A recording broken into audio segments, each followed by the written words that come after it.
All right, so first thing we're going to do here is take a look at some different cuts of vegetables. The first cut we're going to take a look at is the onion. People are always asking me about how do you deal with an onion. It's one of the more important things because we put it in so many different preparations. So we're going to first peel the onion.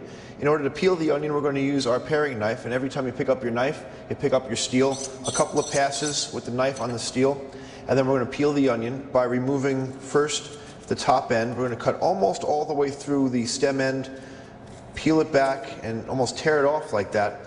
Then we're going to go to the root end and do the same thing and in the same direction, so we're continuing into the same spot.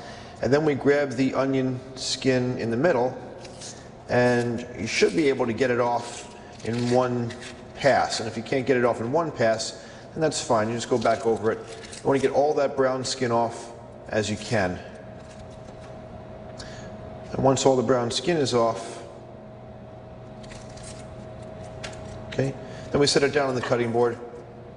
Switch over to the chef's knife, and again, pick up your knife, pick up your steel, a couple of passes. We're going to cut the onion in half from stem to root with the grain like so. First thing we'll do with the onion is we'll make a sliced onion. So to slice the onion, we want to actually remove the core, and that way our slices will all fall apart. We're going to start with our knife at a slight angle to the onion, and we're going to make nice thin slices. And as we approach the center of the onion, the knife is going to eventually straighten out so it comes up perpendicular to the onion itself. Then we're going to flip the onion over onto its side again and essentially just start where we left off, right over there. And again, finish up to the top.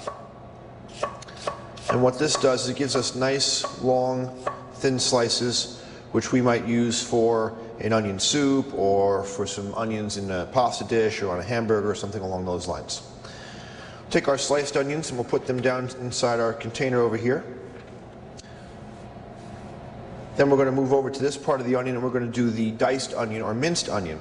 And what we want to do here is we're going to leave the core in because we want the core to help us hold the onion together. We're going to make a few passes along the onion this way. Don't cut it all the way through though. This way the onion still holds together. And depending on how wide you make those cuts, that'll tell you how big the onion is eventually going to be. Then we're going to turn the onion just slightly so that we're going to be making cuts across this way. So again, this root end is back over here. We're cutting down along with the grain, about the same thickness that you cut earlier. Some of the onion will fall apart, but for the most part, the whole thing wants to stay together. Then we're going to cut back across the grain now this way, and in doing so, that gives us our nice small dice of onion. And as you get down to the back of the onion, you're going to find that spot that was all held together. You can either save this piece and use it for a stock, or you can go back over it and finish it off this way and make that a nice small dice as well. And when we're done with the onion, we'll essentially just pick that up, put that back into our cut vegetable tray. And then of course we want to make sure that we wipe down our cutting board.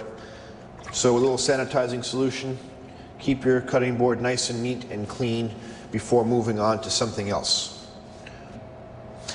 Okay, so the next cuts that we're going to work on are what we call the precision cuts. These are some very classical cuts that we see being used where you're going to be showcasing the vegetables. These are cuts that are perfect in size, perfect in shape, and are really going to show off your brand new skills to all your friends and all your family.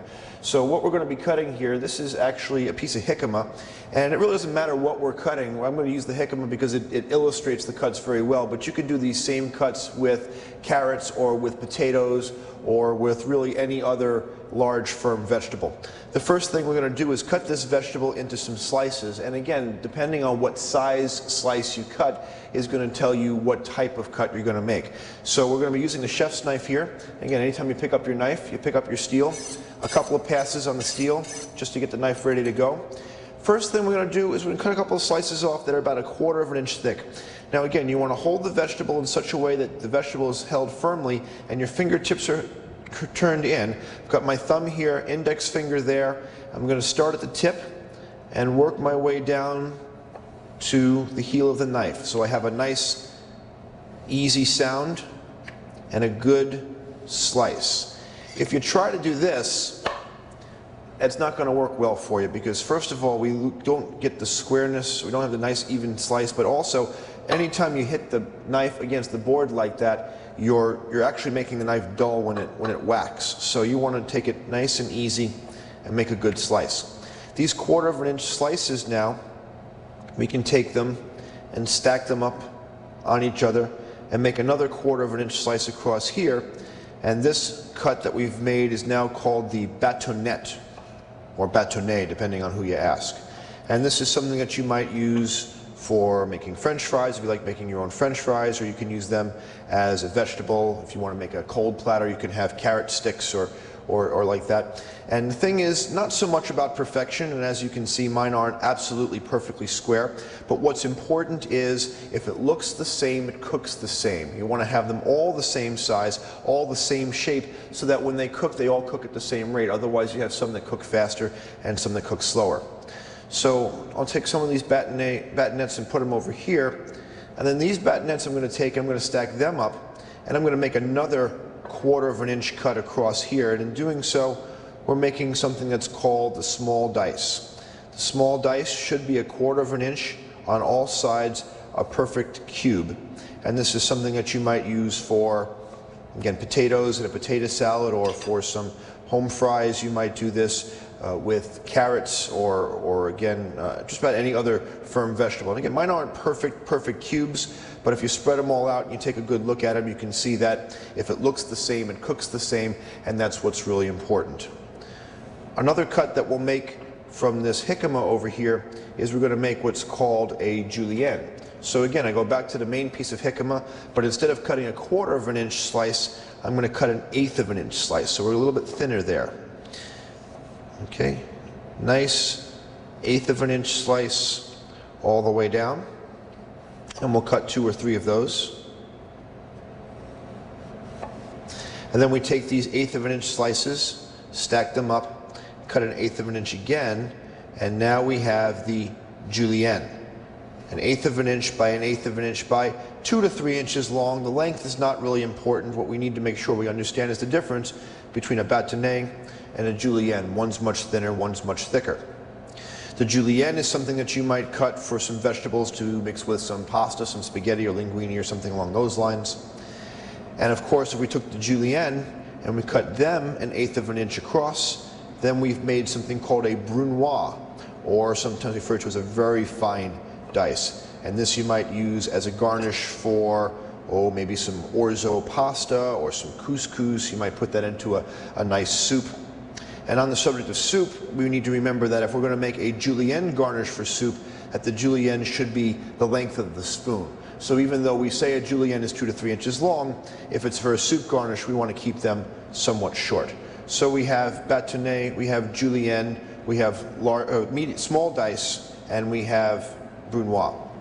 The last cut we're going to make at this point is called the oblique cut, which is also known as the roll cut. And that's a cut that we can use on a tapered vegetable in such a way that all the cuts come out the same size and the same shape without having any waste, which is really important. So for the oblique cut or the roll cut, what we're going to do is we're going to start by cutting off a piece of carrot on the bias. We're going to roll the carrot a 1/4 turn towards me, and then we're going to cut another bias cut. So we have this little wedge.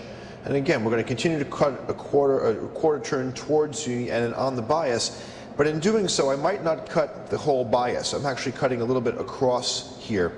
And by doing that, I can control the size of the carrot.